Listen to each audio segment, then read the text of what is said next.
obviously can putt pretty well, too.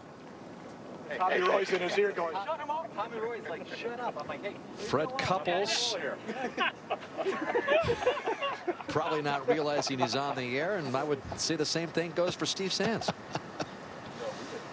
Watch Fred. Always aims a little bit left, brings the club up in the air, drops it into the slot perfectly, and he doesn't like that. Steve, we're live on the air as we send it to you.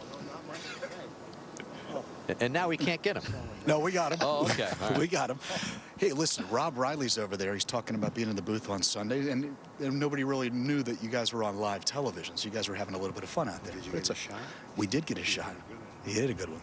But we need some birdies badly.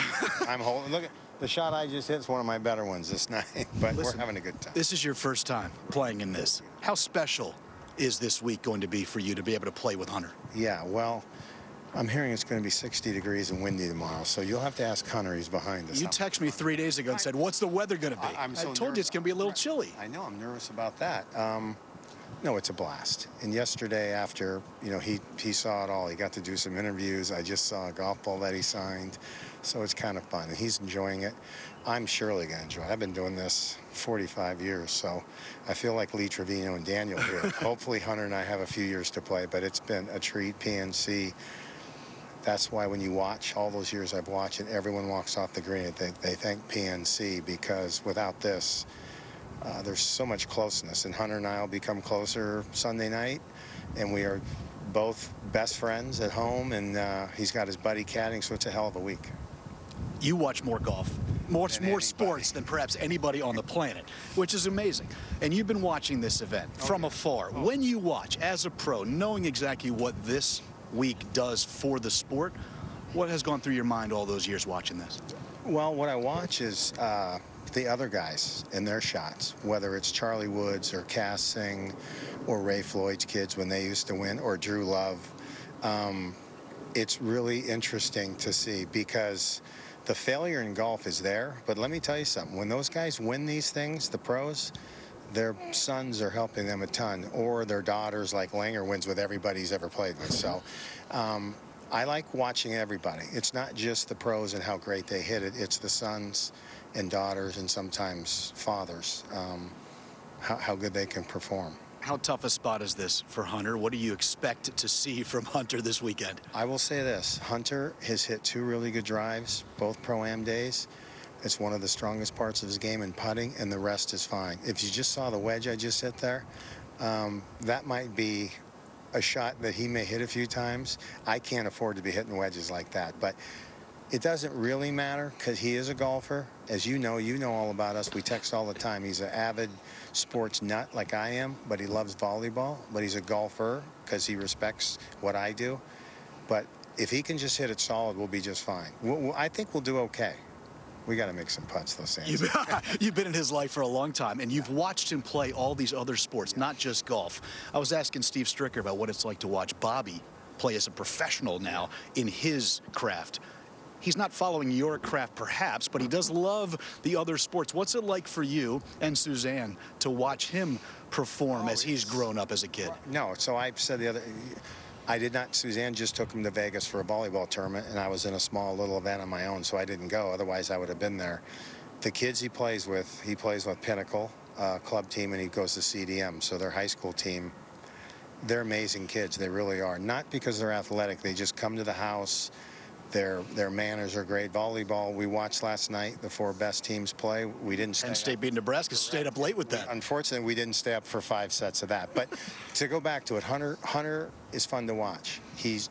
I've never, in 9 years, I've never seen him do anything that I had to sit with him and say, look, you shouldn't do that. And I'm not talking about in sports. I'm talking about with his mom. He's got a great father. So they're volleyball players. So he has chose volleyball. So let's hope he keeps growing. Last thing, you've also seen Tiger Woods grow up. Everybody is happy that he is competing, that he's healthy again.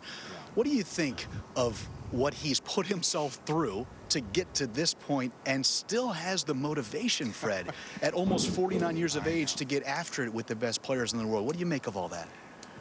Probably the same thing you make. I mean, he's one of a kind. I don't say a lot of things that we text about, but I will say this. We texted and he says, I'm doing everything I can to get to that tournament for Charlie. And I don't mean like, oh, for Charlie, but he wants to be here. If my son was there, I played at Augusta with a half a back. I would be here with a half a back if Hunter was a great high school golfer, because I think Tiger is really enjoying this event more than any, but we all pray that he can come back, and he's not far from the Champions Tour, so I'm hoping I got a couple more events left in me where when he turns 50 next year I can play a few rounds with him. But he's doing everything he can to get ready. Now, he also told me it's going to be so cold tomorrow he's going to walk, so that maybe 9 holes, and I'm thinking the same. To loosen up. Yeah, to stay loose. Yes, correct. Because I mean, did you see him today? Yeah. Oh my God. I mean, he's a physical specimen, which he's been forever, but he still swings it pure. It's just, you know, he did say, when Charlie hits a good one, I'm not even hitting. We'll see what happens there, but I know Charlie hits it a long way. Something makes me think 26 January, Hualalai, Fred Couples and Tiger Woods could be playing in the same group together in that first PGA Tour Champs event in 26. I think Stricker and I are going to have to draw straws. I really do. I think Stricker's going to want him too, but we go threes and split tees, you know. I'll go 10 minutes behind him. I'd like to look back, see where they are, but it's so exciting for us, and I really think that this event is way beyond what anyone, you know, it's like when you play the Ryder Cup and they say, Sandsy, you're on the team, it's way beyond what you think. You go, sure it is, it's golf. Well, this is way beyond, because it's seeing all the kids here. Little Will Sorenstrom, what a pistol he is. I told him on the range, hit me a flop shot. He hit the most beautiful flop shot, and he gave me a smile about this big. So, you know, I'm hoping Hunter enjoys it. So far he is, and golf will not get in our way. I can promise you that. You're the best, Freddie. Appreciate the time. All right, thank you. TRL. Let's check in with Freddie at the 15th with his second. One of the few players in the history of the game to never wear a glove on that left hand. Now he's got a glove on his knee. Well, that happens as you get older. Over at the 13th. I thought that interview we did with Fred earlier in the show was pretty compelling. We don't really have a chance to look inside these legends' minds when we talk about their family.